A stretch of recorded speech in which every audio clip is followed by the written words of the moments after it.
रूह को होश आया तो जाम उसके करीब बैठा हुआ था। रूह को वो बिखरा बिखरा महसूस हुआ। यार वो इंस्पेक्टर कह रहा था। रूह उठकर बैठने लगी जब जार ने उसे अपने सीने में बींच लिया। बकवास करता है, वो सब झूठ है। तुम्हें मुझ पर यकीन है ना?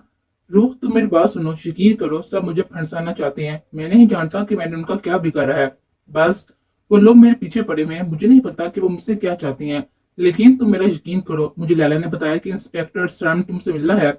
वो मेरे खिलाफ झूठे सबूत बनाकर मुझे फंसाना चाहता है। वो बहुत ही चालाक आदमी है। वो तुम्हें मुझसे दूर कर देगा। वो तुम्हारा सहारा लेकर मेरे खिलाफ साजिशें कर रहा है। लेकिन तुम्हें मुझ पर यकीन करना होगा। यकीन है ना मुझ पर? तुम्हें वो झूठ बोल रहा है। तुम्हें यकीन है ना अपने जान पर? उसका चेहरा थामे उससे पूछ रहा था। यार वो कह रहा था कि आपने मेरे पापा को बकवास कर रहा था, वो झूठ बोल रहा था। झूठ है सब। यार ने उसकी बात काटते हुए कहा, तुम बस मेरा यकीन करो, सब झूठ बोलते हैं। हर कोई तुम्हें मुझसे दूर करना चाहता है। वो एक बार फिर से उसे अपने सीने में बीच गया था। तुम मुझ पर यकीन करोगी ना रूह? तुम्हारा इल्जाम ऐसा नहीं है। तुम्हारे इल्जाम ने कभी कोई गलत काम नहीं किया। तुम्हें मुझ पर यकीन है ना रूह? वो ऐसे ही बैठे उसे अपने सीने से लगाए पूछ रहा था। वो इंस्पेक्टर आपसे जलता है, आपकी कामयाबी से जलता है। जलने वाले लोग ऐसा ही करते हैं। जो खुद कुछ नहीं कर सकते वो दूसरों पर इल्जाम लगाते हैं। मुझे पता है आपने कुछ नहीं किया।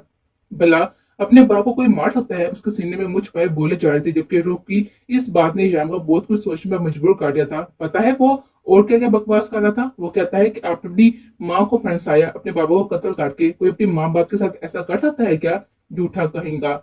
रूह बोले जा रही थी और वो उसे अपने सीने से लगाए सुनने जा रहा था। मेरे जान ऐसा कभी नहीं कर सकते। मुझे आपका पूरा यकीन है। आप इतने अच्छे हैं। आप भला किसी की जान ले सकते हैं क्या? वो घटिया आदमी आपको दरिंदा कहकर बुला रहा था। मतलब समझता है दरिंदे का? मुझे जिंदगी में किसी से नफरत नहीं महसूस हुई, मगर ये आदमी बहुत ही बुरा है। थोड़ी देर उसके सीने में ऐसी सर्दी हुई। अचानक उसने सोनू का ख्याल आया। यार सोनू कहाँ है? उसके सीने से मुंह निकाल कर बोली, बाहर हिजर और शार्प के पास है। यार ने बताया, क्या हिजर पाई और शार्प पाई आए हैं? आपने पहले क्यों नहीं बताया? हाय, आज तो मैंने कुछ बनाया भी नहीं है उनके खाने के लिए। अब मेरे भाई क्या मेरे घर से भूखे जाएंगे? वो तेजी से उठने लगी। जाम ने उसका इरादा जान को उसे खींच कर बेपर बिठाया। मैं बाहर से कुछ ऑर्डर कर दूंगा, तुम रेस्ट करो। उसे जबरदस्ती पेपर लुटा कर बाहर निकल गया था। वो बाहर निकला। शार्प और हिजर दरवाजे के बाहर बेताबी से टहल रहे थे। उसे देखते ही लपका उसके पास आए। क्या रूह भाभी को सब कुछ पता चल गया? क्या उनको तुम्हारे काम के बारे में पता चल गया? क्या वो जानती है कि हम क्या काम करते हैं? क्या सर ने सब कुछ बता दिया? कभी हिजर तो कभी शार्प सवाल पर सवाल किए जा रहे थे। उनका सांस तो उसे कुछ भी पता नहीं है। हाँ हाँ, सैम ने उसे सब कुछ बता दिया था हमारे बारे में। लेकिन ये अलग बात है कि उसने सैम से ज्यादा मुझ पर भरोसा किया है। मैंने उसे बता दिया है कि ये सब झूठ है और इल्जाम के अलावा कुछ नहीं। सैम मुझे फंसाना चाहता है और उसे मेरी हर बात पर यकीन है। सैम को तो मैं छोड़ूंगा नहीं। इस बार उसने मेरी जिंदगी पर हमला किया है। मैंने कहा था ना कि मैंने उसे वार्न किया था कि मेरे घर की तरफ आंख उठाकर नहीं देखेगा। याम को सैम पर बहुत ही गुस्सा आ रहा था। उसे हम संभालेंगे, फिलहाल तुम बॉबी को संभालो। उन्हें तुम्हारी जरूरत है। किसी ने उसके कंधे पर हाथ रखकर कहा, मेरे ख्याल में तुम्हें सब कुछ उसे बता देना चाहिए डेविल। आज नहीं तो कल सब कुछ जान जाएगी। उससे पहले कि उसे किसी और से पता चले तुम उसके सामने झूठे साबित हो जाओ। तुम्हें चाहिए कि खुद ही उसे सब कुछ बता दो और उसके बाद उसे हमेशा के लिए खो दूं, है ना? यामिनी साहब की बात काटते हुए कहा, ये मेरा मामला है और मैं संभाल लूंगा। तुम्हें उसमें पढ़ने की जरूरत नहीं है। कुछ ऑर्डर करो, खाना खा के जाना। इस तरह से भूखे जाओगे तो उसे अच्छा नहीं लगेगा। याम ने हुक्म दिया था। शुक्र है हमें इस घर से कुछ नसीब हुआ, और वरना वापस से पहले से तुम हमें भूखा ही बेच देते। शाप ने ऊपर की तरफ हाथ उठाकर शुक्र अदा किया। और भी कुछ खाना है? जाम ने अपने हाथ का मुक्का बनाकर उसके सामने किया। नहीं नहीं, हम सिर्फ खाना ही खा कर जाएंगे। स्वीट डिश की जरूरत नहीं है। शाफ ने उसका हाथ अपने आप से दूर करते हुए कहा। सुबह रूह की आंख खुली तो जैम उसके साथ नहीं था। वो एक नजर पूरे कमरे में डालकर उठकर बाहर आई। उसका इरादा शोनू के पास जाने का था। ये क्या? जैम सुबह सुबह ही चले गए, नाश्ता भी नहीं किया। अभी उसने दरवाजा खोलकर बाहर कदम रखा ही था कि किचन से आवाज आने लगी। सोनू तो किचन में नहीं जाता था। यकीन जाम ही होगा। उसकी तरफ आए तो जाम कर नाश्ता बनाने में मसरूफ था। यार आप उठ तो गई थी, अब हटे पीछे मैं बनाती हूँ। उसके हाथ से चाय का कप लेते हुए बोली, तुम आराम करो, तुम्हें आराम की जरूरत है। डॉक्टर ने कहा है कि तुम बहुत ही कमजोर हो, और मैं भी डॉक्टर बिल्कुल डॉक्टर की तरह ही सोचता हूँ। बहुत ही कमजोर होती जा रही हो। कुछ खाया पिया करो। तुम्हारे अलावा कोई नहीं है मेरे पास जो मुझे मेरे जाम कहकर बुलाएगा और मेरे डिम्पल से प्यार करेगा। जाम ने उसका गाल चूमते हुए कहा। उसके हाथ से कप ले लिया। आपको काम पे जाने के लिए देर हो रही है, लाइए दीजिए, मैं बनाती हूँ। रू ने एक बार फिर से नाकाम की कोशिश की। आराम से बैठ जाओ, मैं कहीं नहीं जा रहा। जब तक तुम बिल्कुल ठीक नहीं हो जाती मैं काम पर नहीं जाऊंगा। याम ने चाय कप में अंधेरते हुए कहा। इतने में उसका खून बचने लगा। उसे रूह को फ्रेश होने के लिए भेजा। वो फोन की तरफ मुतवज्जो हुआ। देखा तो हिजर से कॉल करा था। वो एक हाथ से नाश्ते की ट्रे उठाकर बाहर आया और दूसरे हाथ में फोन पर हिजर से बात करने में मसरूफ हो चुका था। वो भी छोटे छोटे कदम उठाते हुए रूम में आए। तुम कब तक आओगे डावल? हमें विक्रम दादा को रिसीव करने के लिए जाना है, हिसन ने कहा। तुम वो शार्प चले जाओ, और हाँ, मुसुमा को भी साथ लेकर जाना। मैं आज नहीं आ सकता, जब तक रूट ठीक नहीं होती तब तक मैं नहीं आऊंगा। डावल, ये तुम क्या कह रही हो? तुम्हें पता है विक्रम दादा तुम्हारे भरोसे पर यहाँ आए हैं और तुम एयरपोर्ट पर रिसीव करने भी नहीं जाओगे। कितना बुरा लगेगा उन्हें, हिसन ने परेशानी से कहा। मेरी बात सुनो इज्जत, रूह से ज्यादा मुझे कोई भी इंपॉर्टेंट नहीं है, और रूह की तबीयत ठीक नहीं है, मैं नहीं आ सकता, तुम संभालो सब। वह इतना कहकर फोन बंद कर चुका था, जबकि रूह मुंह हाथ धोकर वापस आई थी। बैठो और खाओ। यार ने उसके लिए कुर्सी कुर्सी का उसको बिठाया और उसे अपने हाथ से नाश्ता करवाने लगा। यार, आपके वालदैन कहाँ हैं? नाश्ते के दौरान अचानक स्वापा याम के हाथ रुके थे। उसके चेहरे पर खोजते भी नजर से कुछ देखने लगा, लेकिन वहां सिवाय भरोसे के और कुछ न था। फिर संभल कर बोला, मेरे बाबा की डेथ हो चुकी है और माँ पाकिस्तान में रहती हैं। मैंने बहुत कोशिश की कि उन्हें यहाँ पर ले आऊं, लेकिन वो यहाँ नहीं आना चाहती। उन्हें अपना वतन बहुत ही अजीज है। याम के लहजे में अपनी माँ के लिए प्यार ही प्यार था। याम, मेरे मुझसे बात करवाए ना। पता नहीं लोगों को क्या सूजी की फरमाइश कर बैठी। वो मुझसे बात नहीं करती। वही मेरे यहाँ रहने पर मुझसे नाराज थी, और मेरे यहाँ रहने की वजह से वो मुझसे रूठी हुई है। मुझसे बिल्कुल बात नहीं करती। वो यार मुस्कुराया था। आप मुझे उनसे मिलवाइएगा, मैं मना लूंगी। रूह ने यकीन से कहा। मुंह खोलो और खाना खाओ। बहुत बातें करने लगी हो, खाते हुए बातें, सोते हुए बातें, ड्राइविंग में बातें। तुम्हारी बातें कभी खत्म नहीं होती क्या? मुझसे जबरदस्ती खाना खिलाते हुए इधर उधर की बातों में लगाने में कामयाब हो चुका था। आज अपनी माँ के बारे में बात करते वो कितना बेसुकून था, ये वही जानता था। चाह कभी रूह को नहीं बता पाया कि उसकी इसके काम की वजह से उसकी माँ उसके पास नहीं रहती। कहाँ थे तुम लोग? मुझे ठीक से बता क्यों नहीं रहे? एक तो वो मुझे लेने एयरपोर्ट पर नहीं आया, जबकि वो जानता है कि मैं उसके भरोसे से यहाँ आया हूँ। वो इतना गैर जिम्मेदार कभी ना था। विक्रम दादा अभी आकर ड्राइवर के ऑफिस में उसकी सीट पर बैठा था कि ये हिम्मत सिर्फ दादा में थी। दादा, अब आराम करे। ड्राइवर से आपकी इंशाल्लाह शाम में मुलाकात होगी। वो कोई जरूरी काम निपटाने गया है। वो सब जरूरी उसके लिए कोई काम है? हैरत है वैसे। उसे मेरा पैगाम दो कि मेहमानों से जरूरी और कुछ नहीं होता। दादा मुस्कुराए थे। जी दादा, जो होगा। शार्प इतना कहकर चला गया था। तुम लोगों की टीम में तो एक लड़की भी थी ना, जब पिछले साल मैं आया था? वो तुम लोगों के साथ थी। वो भी आज यहाँ पर नहीं है। पसंद करती थी ना डेवल को? दादा ने मुस्कुराते हुए पूछा। जी, दरअसल उसकी तबीयत ठीक नहीं थी ना, इसलिए आज छुट्टी पर है, हिजर ने बात संभालते हुए कहा। और वो तैमूर को, जो कि मेरे आदमी के खिलाफ सबूत मिले हैं, उसका क्या? दादा ने पूछा। आप फिक्र न करें, हम उसका हाल निकाल चुके हैं, हिजर मुस्कुराया था। डेवल के कहने पर वो सारे सबूत इंस्पेक्टर श्राम तक पहुंचा चुका था। उसके बेटे के दोस्त को सजा भी हो चुकी थी, लेकिन उसके बावजूद भी ड्राइवर ने कुछ ऐसा ढूंढ लिया था कि दादा का आदमी आसानी से निकल आए। ड्राइवर ने राशिद के भाई वसीम को क्यों मारा, ये तो मैं जानता हूँ, कोई बहुत ही बड़ी वजह होगी, लेकिन फिर भी इतनी बेदर्दी से मारा। मुझे ड्राइवर से बात करनी है, उससे बुलाओ यहाँ। जो भी जरूरी काम है बाद में निकालेगा, फिलहाल उससे कहो कि सबसे जरूरी काम उसका यहाँ होना अपने दादा के पास। टीजर हाँ में गर्दन हिलाकर चला गया।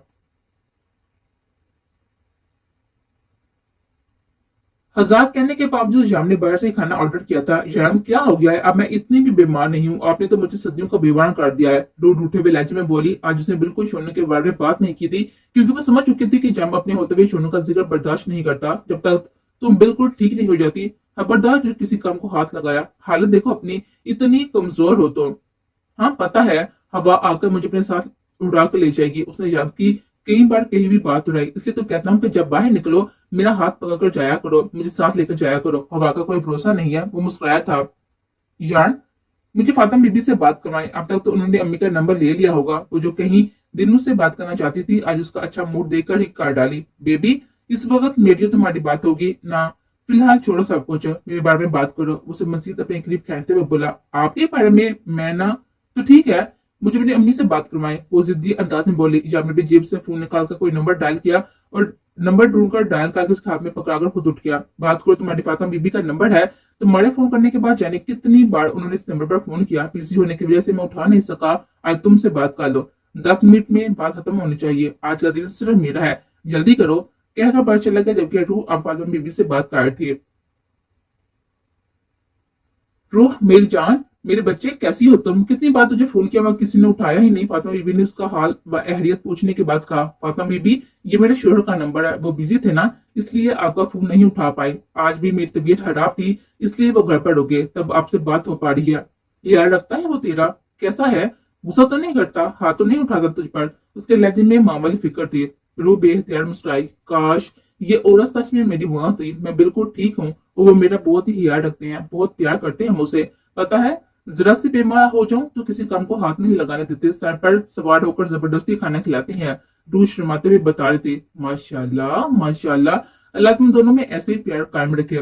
मुझे तुझसे यही उम्मीद थी। मुझे यकीन था तेरी मासूम शक्ल तेरे शोहर को किसी दूसरे के पास नहीं जाने देगी, इसलिए तो अल्लाह ने तुझे इन जाहिल लोगों से निकाला। अल्लाह तेरे शोहर के दिल में तेरी मोहब्बत की ओर बढ़कर डाले। यहाँ का तो हाल बहुत ही बुरा है बेटी। तेरी बहनें पैसों में खिल रही हैं, न जाने इतना पैसा उनके पास कहाँ से आया। तेरी माँ तो रोज रोती है, कहती है कोई बहुत ही बड़ी गलती कर दी उसने। तेरी बहन ने तो रात घर वापस नहीं आती। फोन नंबर ले लिया था मैंने, कॉपी पेंसिल उठाकर तो तुझे लिखवा देती हूँ। इसके कहने पर उसने फोन जैम की कोई पास पड़ी हुई काम वाली फाइल निकाली, उसके पास पड़ी हुई पेंसिल से निकलने लगी। फोन बंद करने के बाद जाम एक बार फिर से दूध का गिलास और मेडिसिन लिए भी उसके सर पर खड़ा था। जाम, मैं ठीक हो चुकी हूँ, उसने जल्दी से कहा। जानता हूँ, लेकिन ये कोर्स तुम्हें पूरा करना होगा ताकि तुम फिर से बीमार ना हो। जबरदस्ती खुद ही अपने हाथ से उसके मुंह में दवा रखता हुआ दवा पिलाने लगा। वैसे ये दूध कितने मजे का होता है ना। रूह को वाकई दूध बहुत पसंद था। अच्छा ऐसी बात है तो ये पूरा गिलास खत्म करो और रोज रात सोने से पहले पिया करो। जब ने बाकी बचा हुआ दूध भी उसे पिलाया। अब तुम आराम करो। उसका माथा चुनका उठने लगा। रुके यार, मुझे अम्मी से बात करनी है, ये मैंने नंबर ले लिया है। तुम इस फाइल पर नंबर लिख दिया? जाम ने फाइल देखते हुए कहा। उसके चेहरे से परेशानी साफ जाहिर थी। क्या हुआ जान, मैंने कोई गलती कर दी? सॉरी, मुझे नहीं पता था ये कोई जरूरी पेपर है। मुझे लगा इतने दिनों से यहाँ पर पड़े हैं, बहुत बड़ी गलती होगी मुझसे। उससे पहले कि रूह अपने रोने का शुगर जारी करती, जाम मुस्कुराया। तुमसे ज्यादा इंपॉर्टेंट नहीं था और ये काम हर 2 मिनट के बाद शुरू मत कर दिया करो। उसका चेहरा साफ करते हुए कहा, अम्मी से बाद में बात कर लेना, पहले मैं जरा ऑफिस फोन कर लूं। उसने कमर ठीक किया और फोन उठाकर बाहर आ गया। डेविल प्लीज यहाँ आ जाओ, दादा ने कहा है कि वो तुम्हारे भरोसे पर यहाँ आए हैं, उन्हें बहुत ही बुरा लगा है तुम्हारा यहाँ ना होना। इजर ने परेशानी से बताया। इजर, तुम्हें एक समझ नहीं आती कि मैं बता चुका हूँ कि रूह की तबीयत ठीक नहीं है, आज मैं नहीं आ सकता। इतना सा कम तुम संभाल सकते, दादा की तबीयत में कोई कमी ना रहे। डेविल ने ऑर्डर दिया। मेरी बात सुनो डेविल, समझने की कोशिश करो, तुम्हारा यहाँ होना जरूरी है। रूह अब ठीक है, इजर ने समझाने की कोशिश की। रूह ठीक नहीं है, अगर वो ठीक होगी तो मैं खुद ही आ जाऊंगा और आप बार बार मुझे डिस्टर्ब मत करो। डेविल फोन बंद कर चुका था। ईजर ने फोन देकर एक सर्द आबरी और लैला नंबर मिलाने लगा। आप कैसी तबीयत है तुम्हारी? हिजर ने पूछा। मोहब्बत में हारे हुए लोग कैसे होते हैं हिजर? लैला ने सवाल किया। शायद मेरे जैसे, हिजर ने कहा। हिजर, मैं तुम्हारे बारे में ऐसा नहीं सोचती। लैला ने समझाने की कोशिश की। मैं जानता हूँ लैला, तुम मेरे बारे में ऐसा नहीं सोचती और मैंने कब तुमसे कहा कि तुम मुझसे मोहब्बत करो? मेरी मोहब्बत में उम्मीदें मोहब्बत नहीं है। हाँ, ये बात अलग है कि तुमने डबल के अलावा किसी और के बारे में सोचा ही नहीं। अगर तुम उसके अलावा नजर घुमाकर कहीं और देती तो शायद तुम्हें मेरी मोहब्बत नजर आती। अपना ख्याल रखना। इज्जत मुंह बंद करने लगा था। तुम्हारा शुक्रिया, तुमने कल रात मेरा बहुत ही ख्याल रखा। कल रात शायद नशे में कोई भी मेरा फायदा उठा सकता था, अगर तुम वहां पर ना आते तो। लाला ने बात अधूरी छोड़ी। मोहब्बत की इज्जत की हिफाजत करना हर मोहब्बत करने वाले पर फर्ज है। इज्जत ने कहा। एक बात पूछो? इज्जत की बात सुनकर मुस्कुराया था। पूछो। एक तरफा मोहब्बत ऐसी तकलीफ देती है क्या? लाला का लहजा बिखरा हुआ था। उसे कहीं ज्यादा तकलीफ देती है तो ये तकलीफ सहते हुए सिर्फ एक माह हुआ है और मैं ये तकलीफ पिछले 6 सालों से सह रहा हूँ। मेरे पास कोई ऑप्शन नहीं था, लेकिन तुम्हारे पास तो ऑप्शन अभी मौजूद है। जब सब राह बंद हो जाए तब भी इज्जत का दरवाजा तुम्हारे लिए खुला होगा। फोन बंद हो चुका था और लैला उसके लफ्जों में खोई थी। अब ये सोच रही थी कि ये शख्स आपसे इतनी मोहब्बत कैसे कर सकता है। उसने तो कभी उसके बारे में सोचा तक ना था, कभी उसे मुड़कर देखा तक ना था। वो तो सिर्फ डेविल के बारे में सोचती थी, उसे देती थी। लेकिन कल रात डेविल की मोहब्बत का शौक मना रही थी। वो इतने नशे में थी कि अपने आप तक ना संभाल पा रही थी। ऐसे में हिस्सा सारी रात उसके साथ उसके सर पर खड़ा रहा, एक लम्हे को भी उसको तनहा ना छोड़ा। बराबर सारी रात का थका ऑफिस में काम करा था। कल रात हिजर ने पहली दफा उससे कहा कि उसे मोहब्बत करता है। उसके लिए इसलिए परेशान रहता है क्योंकि उसे मोहब्बत करता है, शायद इतनी ही जितनी वो डेविल से करती है।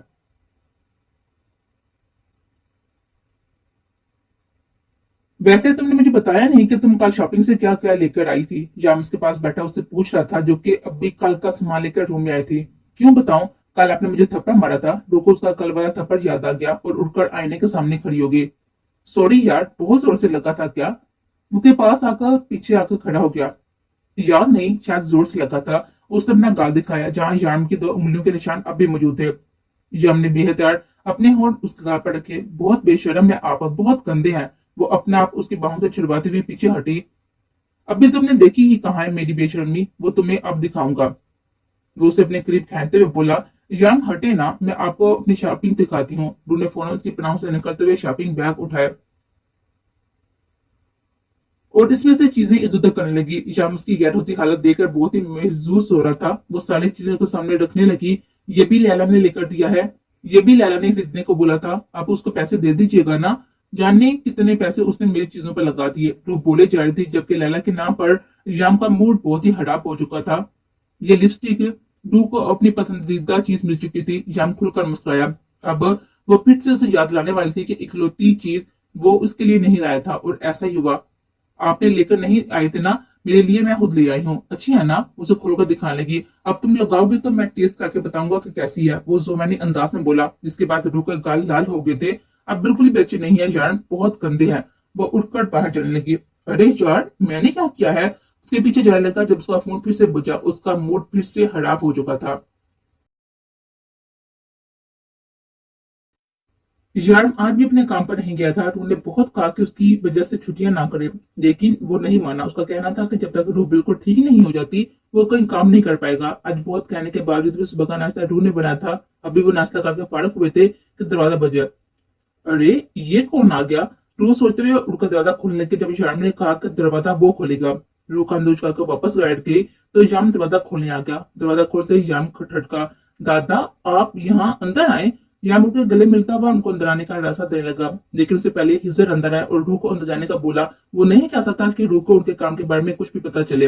रू अपने घर में अनजान शख्स देखकर उनका कमरे में चली गई। मैंने उन लोगों को बहुत कहा कि तुम्हें बुलाए, लेकिन ये ना तो मेरी बात करवा रहे थे और ना ही तुम मेरे पास आ रहे थे। तुम जानते हो मैं यहाँ सिर्फ तुम्हारे लिए आया हूँ। कितनी गलत बात है कि तुम्हें आकर मुझसे ना मिले और मुझे साथ ही भी चलते हुए अंदर आए। दादा, दरअसल मैं कुछ बिजी था, वरना मैं खुद आपको रिसीव करने के लिए आता, वो उनके साथ बैठते हुए बोला। खैर छोड़ो इन सब बातों को, मैं तुमसे कुछ मांगने आया हूँ। तुम्हें याद है तुम बचपन में मुझसे जो कुछ मांगते थे मैं तुम्हें दे देता था। उन्होंने मुस्कुराते हुए कहा तो डेवल भी मुस्कुराया। दादा, मेरे पास ऐसा क्या है जो मैं आपको दे दूं, आपके पास सब कुछ है, आप जान मांग लीजिए, ये भी आपकी अमानत है, हंसते हंसते दे दूंगा। यार आज अपने मजाज के खिलाफ बहुत ही मुस्कुराकर नरमी से बातें कर रहा था, क्योंकि सामने बैठा उस शख्स के यहाँ पर बहुत ही ऐसा ना थे। उसके बाद पर विक्रम दादा ने कहता लगाया और अपने हाथ में पकड़े मोबाइल से एक तस्वीर निकाल कर उसके सामने रखी। मुझे ये चाहिए डावल। उनने तस्वीर के सामने उसके सामने करते उसका चेहरा देखा। उसका चेहरा गुस्से की शिद्दत से शुरू हो चुका था। मैंने कहा जान मांग लो, तो तुमने जहां नहीं मांग ली, वो मेरी गैरत है, बीवी है। जाम ने फोन उठाकर जोर से दीवार पर दे मारा। डावल हाथ में रो, मत बोलो कि मैं कौन हूँ, तुम मत बोलो कि मैं कौन हूँ, उससे पहले कि खड़े खड़े तुम्हारी जान ले लूं, दफा हो जाओ यहाँ से। जाम गुस्से से डांटते हुए बोला। अगर ऐसे नहीं तो वैसे सही, जो चीज मुझे चाहिए वो तो मैं हासिल कर रहूंगा। मुझे लगा था कि तुम शराफत से मान जाओगे, लेकिन तुम तो मुझे एटीट्यूड दिखा रही हो। मत भूलो कि तुम्हें इस मुकाम पर पहुंचाने वाला मैं हूँ। दादा अभी भी पुरसकून अंदाज में सोफे पर बैठा हुआ बोल रहा था। अगर मैं तुम्हें पैसा नहीं देता तो ये मुकाम मुझे तुम्हारे पैसे से नहीं, अपनी पावर से मिला है। तुम्हें क्या लगता है कि मैं तुम्हारी इज्जत इसलिए करता हूँ कि तुमने मुझे पैसा दिया? गलत फहमी है तुम्हारी। मैं तुम्हारी इज्जत इसलिए करता था क्योंकि तुम दूसरों की इज्जत भी नजर नहीं रखते थे। मैंने तुम्हारी आंखों में कभी मिलावट नहीं देखी थी, मगर मालूम होता कि तुम इस तरह मेरी बीवी की तस्वीर लेकर आओगे तो तुम्हारा हाथ काट देता। ये जानने के बावजूद कि वो मेरी बीवी है, तुम मेरे घर मेरी बीवी की तस्वीर लेकर मेरे पास आए हो, यानी कि तुमने जानते बूझते मेरी इज्जत पर नजर डाली है। शुक्र करो कि इस वक्त मैं घर पर हूँ, वरना मैं अपनी गैरत पर आंख उठाने वाले की आंखें निकाल देता हूँ। अपनी ये शक्ल दफा करो यहाँ से। तुम इस काबिल नहीं हो कि तुम डेवल के साथ बैठो, तुम इस राजद के साथ बैठने के काबिल हो। मैं तुम्हें दिक्के मारकर निकालू या खुद यहाँ से जाओगे? उसे ऐसे ही बैठा देखते हुए याम पेड़ से डरा था। जा रहा हूं मैं, लेकिन एक बात याद रखना, जो चीज एक बार विक्रम दादा को पसंद आ जाती है वो उसकी हो जाती है। मुझे वो लड़की सिर्फ एक रात के लिए चाहिए थी, लेकिन अब वो लड़की मुझे हमेशा के लिए चाहिए। उससे पहले कि दादा कुछ और कहता, याम उसका गिरबान पकड़ चुका था। गेट आउट, वो दारा था। चलो हिजर, विक्रम दादा गुस्से से बोला और चलते हुए दरवाजे के पास आया, लेकिन उसके पीछे कोई नहीं चल रहा था। उसे मुड़कर एक नजर हिजर को देखा, जो ऐसे ही बाजू सिर पर बांधे हुए खड़ा उसे जाता हुआ देख रहा था। वफादारी, बहुत वफादार हो तुम हिजर, लेकिन तुम्हारे जैसे लोगों की कदर नहीं है यहाँ। तुम जब चाहे मेरे पास आ सकते हो, वैसे भी तुम्हारा ये बॉस तो कुछ दिनों में मर जाएगा। विक्रम दादा से पंगा लिया है इसने। विक्रम दादा मुस्कुराते हुए बोला, हिजर सड़कों पर भीख मांग कर खाएगा, लेकिन डेवल के साथ गद्दारी नहीं, कभी नहीं करेगा। हिजर सुनाने वाले अंदाज में बोला और विक्रम गुस्से से बाहर निकल गया।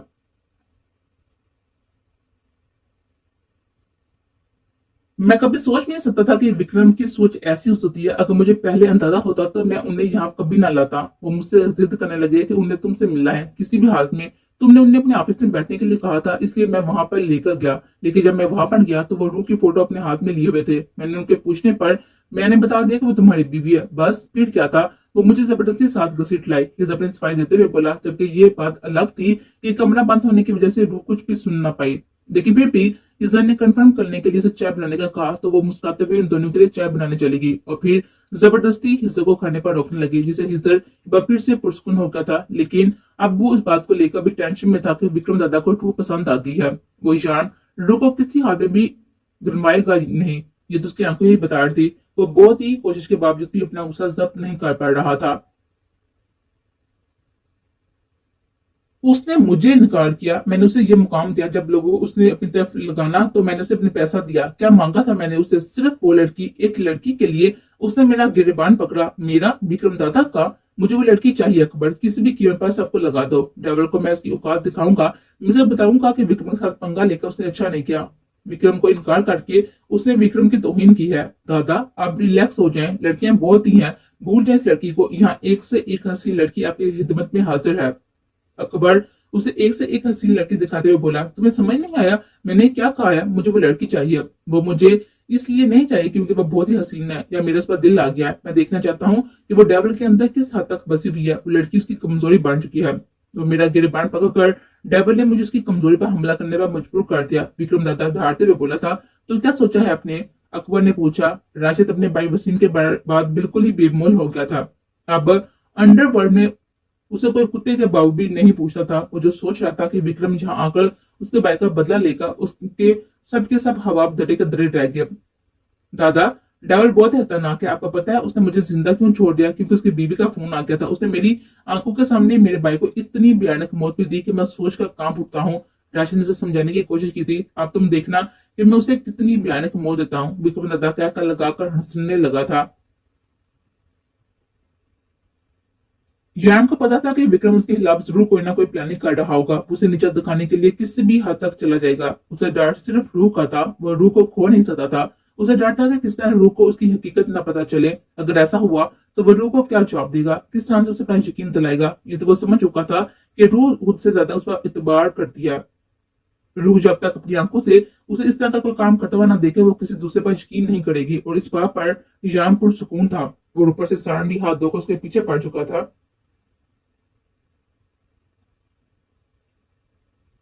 दादा छोटे बड़े सब गुंडों को अपने साथ मिला चुका था। डेविल को पल पल की खबर मिल रही थी। वो सोच रहा था कि दादा अभी तक कोई भी कदम नहीं उठाया, आखिर उसका क्या जाता है। शैम की सोच के मुताबिक अब तक दादा को कोई ना कोई कदम जरूर उठाना था, पर उसके जहन में क्या चल रहा था? वो डेविल को नीचे दिखाने के लिए किसी भी हद तक चला जाएगा। कहीं उसका इरादा रूह के साथ कुछ उल्टा सीधा करने का तो नहीं? दादा क्या सोचकर चुप है? कहीं रूह को कोई नुकसान न पहुंचाने वाला हो, या शायद कुछ और। मुझे रूह को जल्द अज जल्द यहाँ से निकालना होगा। मुझे समझ नहीं आ रहा कि जान हम ये घर क्यों छोड़कर जा रहे हैं। उसके घर में बहुत सारे लोग थे इस वक्त, उसका जरूरी सामान पैक कर थे बेबी, क्योंकि मैं अपना ये घर लिया है और अब हमें इस फ्लैट में रहने की कोई जरूरत नहीं है। हमारा घर इस घर से बड़ा है और बहुत ही आरामदेह है। तुम वहां आसानी से घूम फिर सकती हो और अब तुम्हें इस दो कमरे के छोटे से फ्लैट में रहने की कोई जरूरत नहीं है। जब ने प्यार से समझाया। क्या सच में हमारा अपना घर इस बड़ा हवादार? रूह एक्साइटमेंट में बोली तो पास करा शराफ मुस्कुराया। हाँ रूह, वो इतना बड़ा है कि हम दोनों आराम से बैडमिंटन खेल सकते हैं और भी बहुत कुछ। तुम्हारा ये कुत्ता बहुत ही एंजॉय करेगा। ये कुत्ता नहीं है, उसका नाम सोनू है, रूह ने मुंह बनाकर बताया। हाँ हाँ ना, वही सोनू। मैं भी तो यही कह रहा था ना, गलती से मुंह से कुत्ता निकल गया। वो क्या है ना, नाम कोई भी हो रख लो, नस्ल तो नहीं बदलती ना। शाह अपनी बात को कवर करने के चक्कर में और उलझ गया और रूह ने गुरु को देखा। यानी उसे ये कहने की कोशिश कर रहा था, तुम चाहे जो भी नाम रख लो, ये कुत्ता है और कुत्ता ही रहेगा। मेरा मतलब है दुनिया का सबसे प्यारा जानवर तो कुत्ता ही है और सबसे प्यारे जानवर कुत्ते का सबसे प्यारा नाम सोनू, जो दुनिया की सबसे प्यारी लड़की रूह ने रखा है।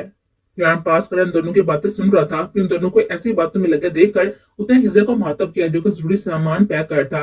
लैला से बात हुई तो मरी। वक्ती तौर पर उस पर बहुत ही गुस्सा कर गया था, लेकिन ये भी समझता कि उस दिन से उसने श्याम को बहुत ही मदद की। क्योंकि हालत देखकर श्याम बहुत ही परेशान हो गया था। उसे अपना होश भी ना रहा था। अगर ऐसे में लैला उसके पास ना होती तो शायद वो इस सिचुएशन को हैंडल ना कर सकता। उसकी तबीयत इन दोनों कुछ ठीक नहीं है, तो मैंने उसे आराम करने के लिए कहा है। और वो दूसरी लड़की मासूमा, याम ने पूछा तो शायद के कान खड़े हो गए। मासूमा मैडम सुबह से ज्यादा मासूम है, लेकिन फिक्र मत करो, उसकी मासूमियत तो मैं निकालूंगा।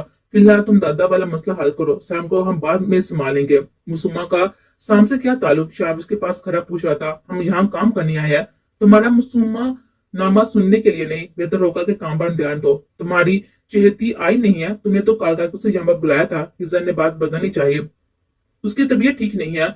शाहबाज इतना बोलकर फिर से रू के कुत्ते के साथ खेलने लगा। रो, तुम्हें हवा पाती है, उसके पास खरा पूछने लगा। जाम और हिजर ने हमेशा की तरह उसकी बेफजूल पापा गर्दन नफी में हिलाई। उसका कुछ नहीं हो सकता, हिजर बोला।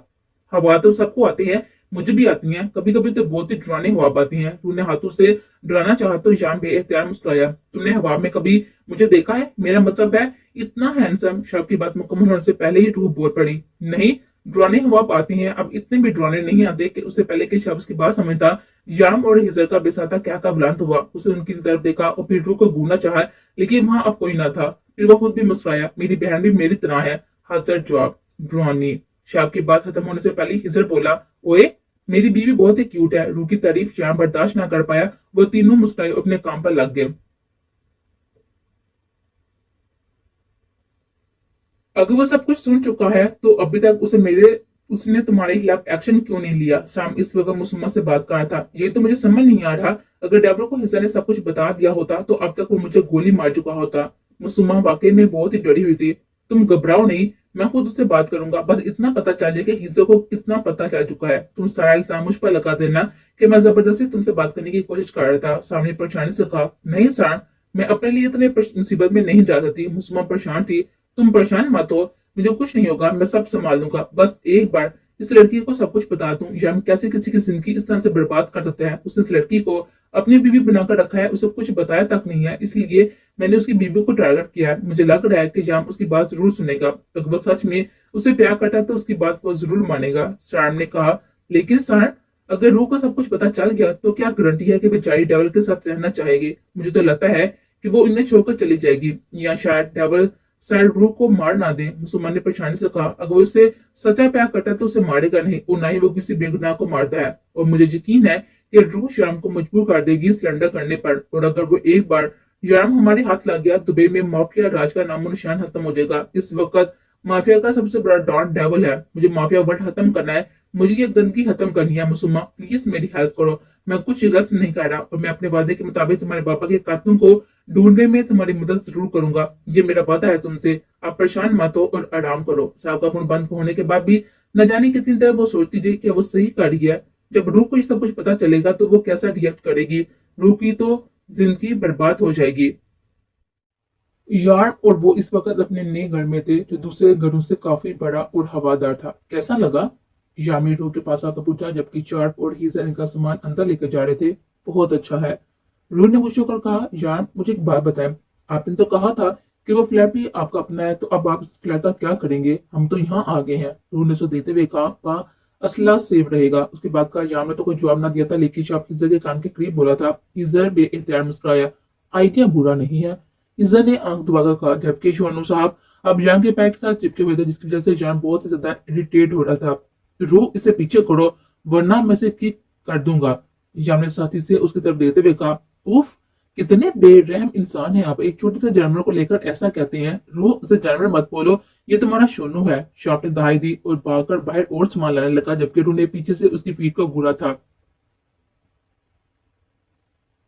जैसा आप कहेंगे वैसा ही होगा। आज हम डबल अपने काम पर जाएगा, हम इस लड़की को उठा लेंगे और हम इससे अपने काम निकलवाएंगे। उसे लगता है कि घर चेंज करके वो लड़की को हमसे बचा लेगा, लेकिन ये सिर्फ उसकी गलतफहमी है और कुछ नहीं। हम उस पर 24 घंटे नजर रखे हुए हैं। वो कब क्या करता है सब कुछ हमारे इल्म में है। वो सब कुछ तो ठीक है, लेकिन डबल ने वो सबूत जो कि हमारे आदमी के अपने पास गया था वो आगे पहुंचा दिया। कल इंडियन गवर्नमेंट उसे सेंट्रल जेल सेंड कर देगी, सेंट्रल जेल सेट कर देगी। मुझे किसी भी हाथ में वो सबूत वापस चाहिए, और वो लड़की भी जिसकी वजह से उसने मेरा गिरबान पकड़ने की हिम्मत की थी। दादा ने अपने सामने बैठे कई गुंडों को देते हुए कहा जो कि किसी न किसी वजह से शाम के दुश्मन बने हुए थे, और अब उसे बदला लेने के लिए दादा का साथ देने सबसे आगे पहुंचे थे।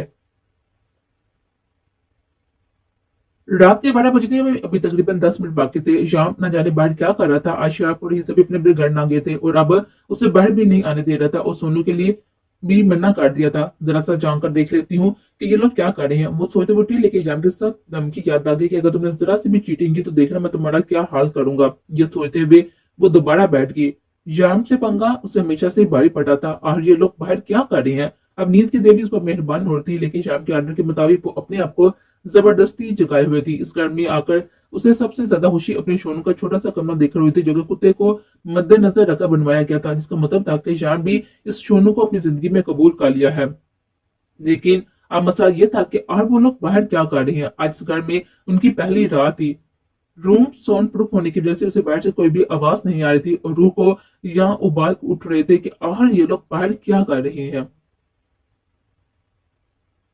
सब कुछ रेडी है ना, किसी चीज की कमी तो नहीं। श्याम ने सब कुछ अपने हाथों से किया था, लेकिन वो अब भी बार बार हिजर और श्याम से पूछ रहा था, अरे सब कुछ ठीक है, तुम्हें अब परेशान होने की जरूरत नहीं है, फिक्र मत करो। शादी के बाद रूह का पहला बर्थडे इसका बेस्ट बर्थडे होगा। हिजर ने मुस्कुराते हुए कहा, ये तो मैं चाहता हूँ उसका ये बर्थडे बेस्ट हो, और उससे भी बेस्ट होगी कल की शाम। मैं उसका ये बर्थडे उसकी जिंदगी का बेस्ट बर्थडे बना दूंगा। पूरे 12 होने से पहले मैं जाकर उसे विश करूंगा, फिर से तो यहाँ लेकर आऊंगा। तुम दोनों तैयार है ना? बहू बहू, सोनू ने बोलकर अपनी मौजूदगी का एहसास दिलाया। हाँ हाँ, तुम भी। श्याम ने सोनू को देखा, कहा और फिर मुस्कुराते हुए अपने कमरे की तरफ बढ़ा। थक कर आकर अब वो सोने वाली थी। वो मजबूर होकर आकर बेड पर लेट गई। जब आस्ते से कमरे का दरवाजा खुला। Happy birthday to you, happy birthday to you. यम हाथ में केक उठाए हुए आहिस्ता आहिस्ता कदम उठाता हुआ उसकी तरफ बढ़ रहा था, और रूह हैरान पर परेशान से उससे अपनी तरफ आता हुआ देख रही थी। Happy birthday baby. उसके पास आकर उसके साथ बैठा और झुककर उसके गाल का बोसा लिया और छुरी उसके हाथ में पकड़ाने लगा, जबकि रूह अभी तक शॉक की कैफियत में उसकी तरफ देख रही थी। कैंडल बजाओ, याम ने उसे की तरफ देखते हुए कहा, और उसके पीछे आकर बेड पर बैठकर उसके हाथ में छुरी को सीधा करके केक पर चलाने लगा। वैसे बाहर वो दोनों भी इंतजार कर रहे हैं तुम्हें विश करने के लिए, लेकिन ये मोमेंट मेरा है। सबसे पहले तुम्हें मैं विश करूंगा, बाद में जो चाहे कर ले। अब मुझे घूरना बंद करो, जल्द से केक काटो। बाहर हीजर और शार्प के साथ साथ तुम्हारा शोनू भी इंतजार कर रहा है तुम्हें विश करने के लिए। जाम ने मुस्कुराते हुए उसकी तरफ देखा, जबकि रूह के आंसू देखकर वो ठटका था। रूह, मेरी जान, क्या हुआ है? तुम रो क्यों रही हो? मैं तो तुम्हें खुश करने के लिए सब कर रहा था, क्या तुम्हें अच्छा नहीं लगा? अगर ऐसी बात है तो मैं भी सब कुछ मना कर देता हूँ। उसके आंसू से तर चेहरा साफ करते हुए बोला, यार, आज तक किसी ने मेरे लिए ये नहीं किया। मैं तो सबके लिए एक फालतू चीज थी ना। सब मुझसे नफरत करते थे, क्या मैं नफरत के काबिल थी?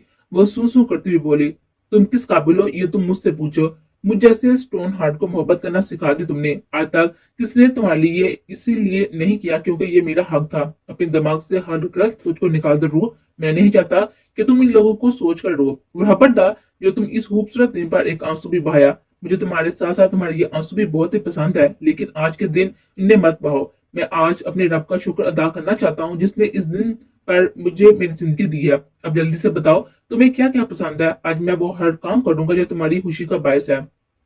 अब मुझे घूरना बंद करो, अपनी आंखें साफ करो, केक काटो और बताना शुरू करो। उस अपने साथ लगा हुए केक काटते हुए पूछ रहा था। केक काट कर एक पीस के मुंह में डालना चाहो जब उससे पहले रू ने वो केक पीस उसकी तरफ किया। श्याम ने मुस्कुराते हुए पीस मुंह में लिया और फिर वही हाथ उसकी तरफ बढ़ाया। अब बताओ क्या क्या पसंद है तुम्हें। तुम्हारे इस बर्थडे को स्पेशल बनाने के लिए आज मैं तुम्हारी पसंद की हर चीज करूंगा। उसने प्यार से उसे अपने साथ लगाते हुए कहा, तो रूह सोचने लगी, आज सब कुछ बता दो। उसे इस तरह से सोचते हुए देखा, श्याम की दिलचस्पी मजीद बढ़ी। मुझे छोटे छोटे पौधे, सफेद रंग, नए घर, सुबह का वक्त, आबाद जजीरे, बाहर का मौसम, मीठी चाय, नए गीत, सुनहरी धूप, हल्ला गुल्ला और महफिल पसंद है। और आपको?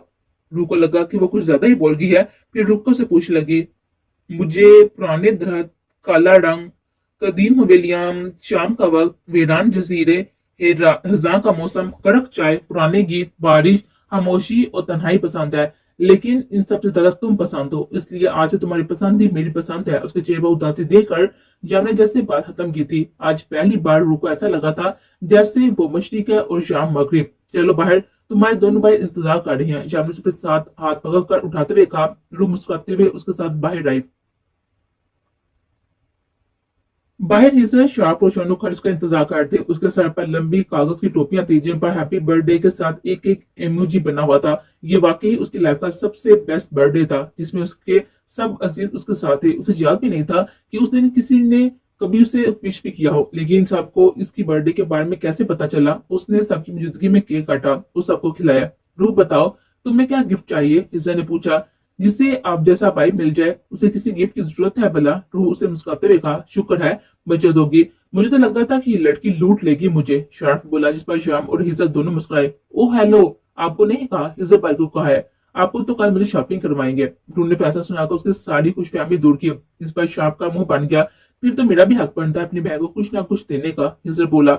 बताओ ना, मैं तुम्हारे लिए क्या कर सकता हूँ? रूह, हिजा ने स्टार्ट किया। क्या कहूँ हिजर भाई, सच कहूँ तो मेरी जिंदगी में किसी चीज की कमी नहीं है। आज तो मेरे पास आपसे मांगने के लिए भी कुछ नहीं है। मुस्कुराते हुए बोली। ठीक है, आज नहीं लेकिन कभी तो होगा ना। मैं तुमसे वादा करता हूँ, तुम मुझसे जिंदगी में जो कुछ मांगोगे मैं तुम्हें दूंगा, चाहे उसके लिए मुझे कुछ भी क्यों ना करना पड़े। तुम्हारा ये भाई अपनी जान पर खेल का भी तुम्हारी ख्वाहिश पूरी करेगा। हीजा ने उसके सर पर हाथ रखकर उसे भाई का अमान बख्शा। लेकिन मुझे एक बात बताएं, आप सबको मेरा बर्थडे के बारे में पता कैसे चला? रू ने कब से दिमाग में आता हुआ सवाल आहर पूछा। अरे, ये छोटी छोटी बातें तो हम पता लगवा ही लेते हैं, शर्फ अलग ही अंदाज से बोला। रू, जिस दिन तुम्हारा असली आईडी कार्ड बना था ना, उस दिन पता चला था। हिजा ने दांत दिखाते हुए शार्फ की तरफ देखकर बताया, जबकि शार्फ ने उसे खा जाने वाली नजर से देखा। यार, आज सारा दिन उसके साथ था, हर मुमकिन तरीके से उसे खुश रखने की कोशिश कर रहा था। आज उसने बहुत ही टाइम तक फातिमा बीबी से बात की थी और यार ने तो कुछ नहीं कहा था, जबकि वो फोन नंबर वाली फाइल शाम अपने ऑफिस लेकर गया था, जिसकी वजह से वो अपनी माँ से बात नहीं कर पाई थी। आज शाम ने उसे सोनू के साथ खेलने से भी ना रोका था। वो बाहर सोनू के साथ खेल रही थी, जबकि शाम अंदर उसके लिए कुछ बना रहा था।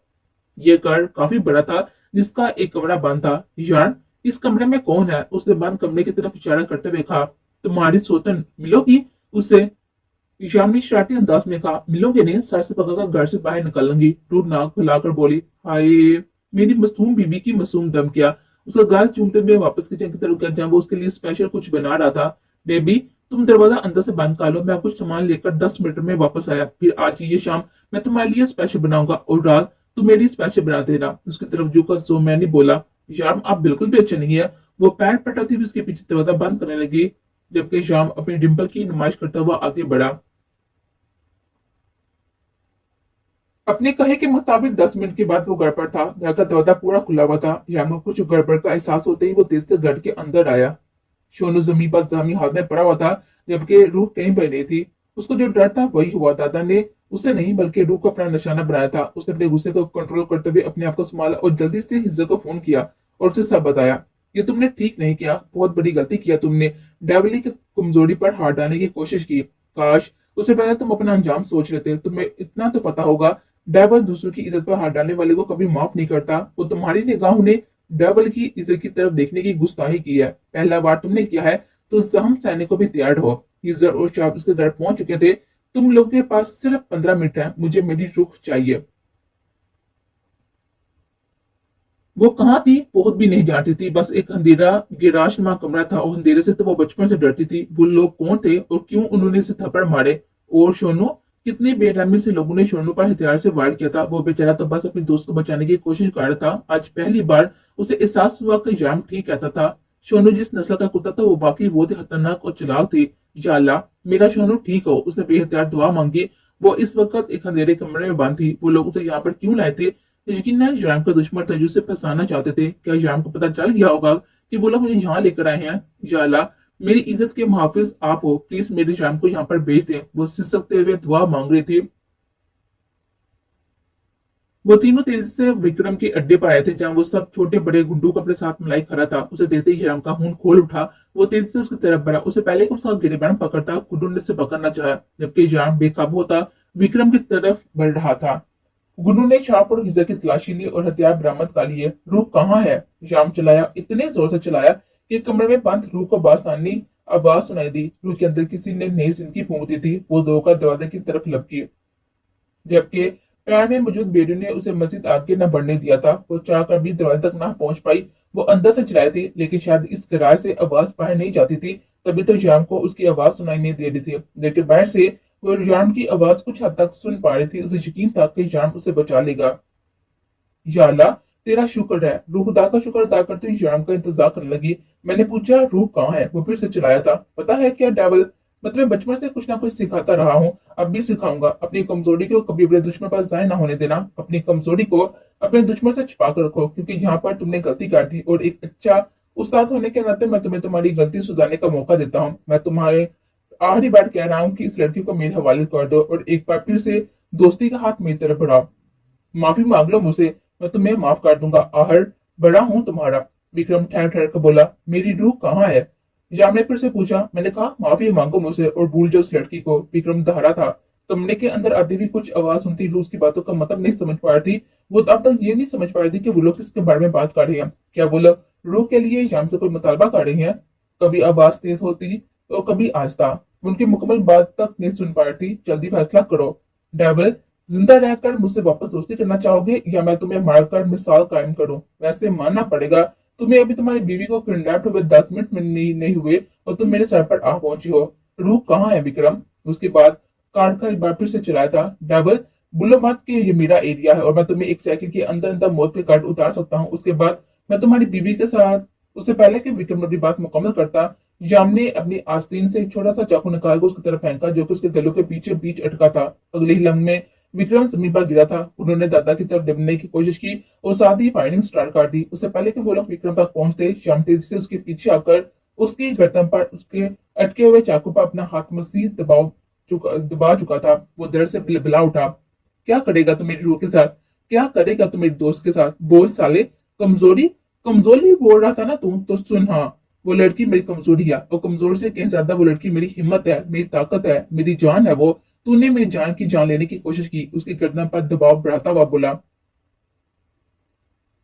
रूह कहाँ है? हिज्जा ने गुंडे को दबोचते हुए पूछा। वो सामने वाले कमरे में है, वो अपना नाम छुड़वाते हुए बोला। थैंक यू था। साथ ही हिज्जा ने उसका सिनेमा के बीचों बीच गोली चला दी थी। अच्छा आदमी था, हिज्जा ने अफसोस से कहा। अबे था नहीं। शाम ने उसका ध्यान जमीन पर पड़े आदमी की तरफ दिलाया। था। हिज्जा ने एक बार फिर से गन लोड की और उसे 2 गोलियां और मार डाली। अब तो था ना? उसे शार्प से कन्फर्म करना चाहा। शार्प ने एक नजर जमीन पर पड़ी हुई आदमी पर डाली और फिर एहसान करने वाले अंदाज में कहा, और साथ ही फुर्ती से सामने खड़े आदमी को लात मारकर जमीन पर गिरा दिया। एक एक करके 60 गुंडे अब जमीन पर पड़े हुए थे। कुछ ड्राइवर से अपनी किए की माफी मांग रहे थे, तब कुछ हो हवा नजर से उसकी तरफ देख रहे थे। शार्फ, दादा हमारे मेहमान है, हमें उनकी मेहमान नवाजी करनी चाहिए। उन्हें मेहमान बनाकर हमारे कैद खाने में शानो शौकत से रखा। ईरान ने शाह को मुखातिब करते हुए कहा, बेफिक्र रहो डेविल, दादा की खिदमत में कोई कमी नहीं होगी। शाह बोला, मैं रूह को निकालता हूँ। इज्जत सोचते हुए उस कमरे की तरफ बढ़ा। शाह, तुम दादा को संभालो और यहाँ से निकलो। शाह ने झटके से दादा को उसकी तरफ किया, जो अभी तक दर्द से बिलबिला रहा था। मुंह से पूरी कमीज लाल हो चुकी थी। चले दादा, अब ये खिदमत करते हैं। शाह ने उसके दोनों हाथ बांध कर आगे की तरफ दिखा दिया, जबकि शाम ने अपने कंधे के जख्म से कमीज अलग की। जख्म इतना गहरा था कि उसे फौरन फर्स्ट एड की जरूरत थी, लेकिन इस वक्त उसे रूह से ज्यादा इंपॉर्टेंट कुछ नहीं था। वो हिजर की पीछे के दरवाजे की तरफ बढ़ा, जब पीछे से किसी ने उसे अपने शिकंजे में जकड़ा।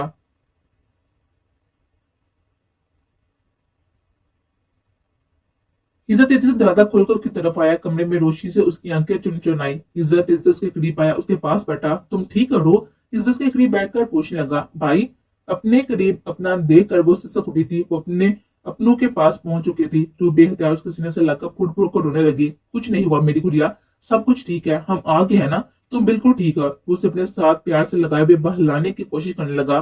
उससे पहले कि वो उसे अपने साथ उठाता, नजर उसके पैर पर पड़ी। रो, तुम्हें कितना बड़ा जख्म आया है, चाबी कहाँ है उसकी? उसने वीडियो को खींचने की कोशिश की। दर्द हो रहा है, सो करते हुए बोलती। हिस्से को इतनी क्यूट लगी कि वो बामुश्किल अपनी हंड से दबाकर उठा। मैं चाबी ढूंढ कर लाता हूँ, जल्दी आइएगा भाई। टून ने उसे जाता हुआ देखकर कहा। बस गुड़िया, मैं अभी आया, बस 2 मिनट में चाबी ढूंढ कर लाता हूँ। 19 साल बाद उसने किसी को गुड़िया कहकर पुकारा था। भाई निकलकर आगे पीछे हर तरफ चाबी ढूंढने लगा। रूह हिज्जत का इंतजार करती। वो अब अपने आप को संभालती बड़ी मुश्किल से खड़ी होकर बेटियां घसीटते हुए दरवाजे के करीब आने की कोशिश करने लगी, लेकिन यहाँ पर उसने जो मंटर देखा था उसने रूह का भरोसा नहीं बल्कि रूह को तोड़कर रख दिया था। बिल्कुल सामने उसका यार्म किसी को गोलियों से छलनी कर चुका था। हाँ, वो यार्म ही था, उसका यार्म। रूह बेयकीनी से सामने यार्म को देख रही थी। शायद वो भी उसको देख चुका था। वो तेजी से उसकी तरफ आ रहा था। रूह की सांसें रुकने लगी। यार्म उसके बेहद करीब आ चुका था। वो तेजी से उसके करीब आया। रूह, तुम ठीक तो हो? उसके करीब खड़ा उसे पूछ रहा था, जबकि वो उसके चेहरे में अपने जाम को ढूंढने की कोशिश कर रही थी। कौन था ये शख्स? उसका जाम तो नहीं था, ये तो कोई और ही था, वो जरूर कोई बुरा ख्वाब देख रही थी। उसका जन्म ऐसा तो नहीं था, ये तो कोई हैवान था जिसके लिए किसी की जान लेना कोई बड़ी बात ना थी। वो बेदर्दी से लोगों की जान ले रहा था, वो उसका जाम नहीं था। जाम रूह को चोट लगी है, बहुत ज्यादा गिरी हुई है। इसका चाबी लेकर आया तो डेविल को बहुत चोट लगी है, पैर बुरी तरह से जमी है। जाम के कदम से खून निकल रहा था, जबकि हिजर के हाथ से भी पानी की तरह खून बह रहा था। लेकिन शायद ये लोग दर्द नामी चीज से नावाकिफ थे। सैम का एक एक लफ्ज सच था, उसका एक एक हर्फ सच साबित हुआ था। जाम इंसान नहीं बल्कि हैवान है, डेविल शैतानों का बादशाह। इस ने चाबी की मदद से बेड़ियां खोल दी थी। जम बहुत ही गहरा नहीं था, लेकिन जान बहुत ही एहतियात से उसका पैर देख रहा था। रू, हम सबसे पहले अस्पताल डॉक्टर के पास जाएंगे, तुम्हें बहुत ही चोट लगी है, उसे रू का मुखातब करते हुए कहा। वो कब से उसके चेहरे पर दिखने से गुरेज कर रहा था, क्योंकि शाम ने उसके चेहरे पर अपने लिए बेयकीनी देखी थी। उसके चेहरे की बेतबारी देखकर उसको दोबारा देखने की यार में अपने अंदर हिम्मत पैदा नहीं कर पाया। ईशान को कुछ गड़बड़ होने का अंदाजा था, लेकिन फिलहाल उसे इग्नोर कर गया। उसने कब उसे उठाया और कब लाकर घर में बैठाया उसे होश न था। होश था तो बस इतना कि जाम ने उसका यकीन तोड़ा है। गाड़ी अस्पताल के सामने आकर रुकी। जाम यहाँ भी एहतियात से उसे उठाकर अंदर लाया। उस सारे रास्ते एक लफ्ज न बोली, पर उसके हाथ पैर बुरी तरह से कांप रहे थे। हिजर और जाम ने भी कोई बात करने की कोशिश ना की। हिजर परेशान था, क्योंकि जब रूह के सामने आया था तो उससे बात करती, फिर अचानक न जाने क्या हो गया कि रूह उससे भी मुंह फेर गई। डॉक्टर ने उसके पैर की पट्टी की। जाम को उसकी खामोशी बहुत ही डिस्टर्ब कर रही थी, इसलिए जाम ने डॉक्टर को उसका मुकम्मल चेकअप करवाने के लिए कहा। उसके बाद डॉक्टर ने उसे जहनी दबाव का शिकार बताया।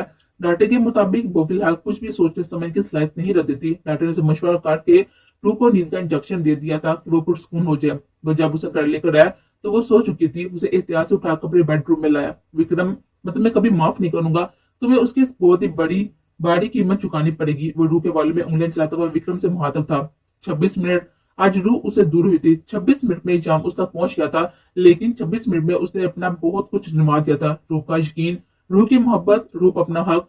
वो इसकी हाल देखकर समझ चुका था कि वो कितना और किस हद तक जान चुकी थी। उसकी नजरों को जितना चाहे इग्नोर करे, लेकिन सच ये था कि एक बार उसकी आंखों में अपने लिए बेतबार देखकर वो दोबारा उसकी तरफ देखने की हिम्मत नहीं कर पाया।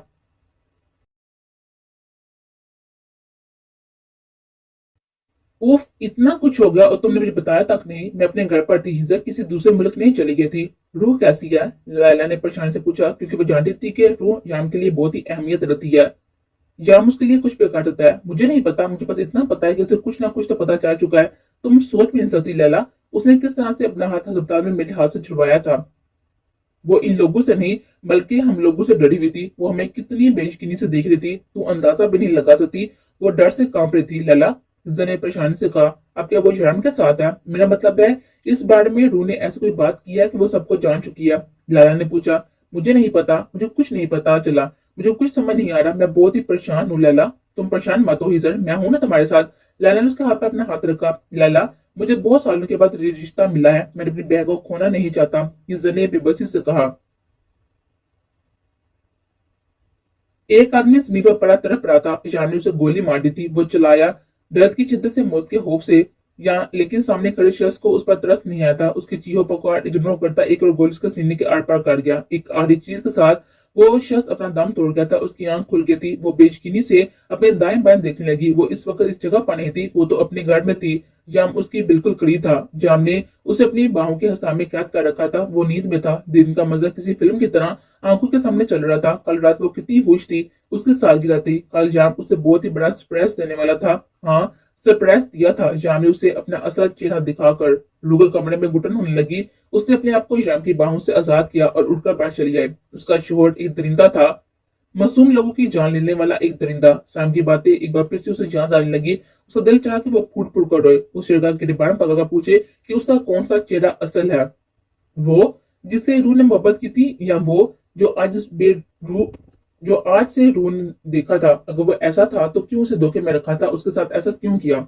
ये सर, शार्फ, लैला सब एक जैसे थे। रूह अनजाने में इंसानी रूप में देखने वाली बेटियों के बीच में थी, लेकिन वो इन लोगों के साथ नहीं रह सकती थी। वो कैसे एक कातिल के साथ उसकी बीवी बनकर रह सकती है?